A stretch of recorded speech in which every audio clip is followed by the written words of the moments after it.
আসসালামু আলাইকুম everyone, welcome to my page. সবাই কেমন আছেন? আজকে আপনাদের সঙ্গে ছোট্ট একটি ভিডিও শেয়ার করছি। বানিয়েছিলাম আজকে আমি তালের বড়া। আর তালের বড়া বাংলাদেশের একটি বিখ্যাত পিঠার আইটেম। আমাদের ঢাকা অঞ্চলে তালের সিজনে কম বেশি তালের পিঠা কিংবা বড়া বানানো হয়।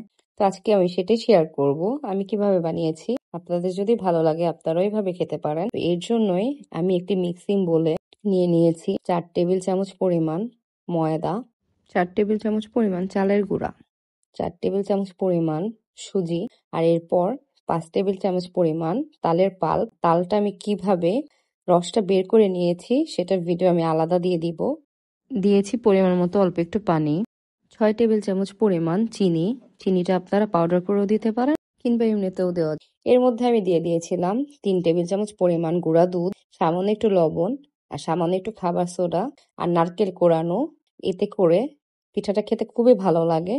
একসঙ্গে আমি মেখে রেখে দিয়েছিলাম 30 মিনিটের মতো। এরপর আমি ভেজে নিয়েছি। হয়ে গেল আমার তালের বড়া কিংবা পিঠা। আপনারা ট্রাই করতে পারেন, ভালো লাগবে। আর ছোট বড় সবারই ভালো লাগে সন্ধ্যার নাস্তা কিংবা সকালের নাস্তার সাথে হালকা খুব ভালো যায়। পরবর্তী ভিডিও দেখার জন্য আমন্ত্রণ রইল। সেই পর্যন্ত সবাই ভালো থাকুন।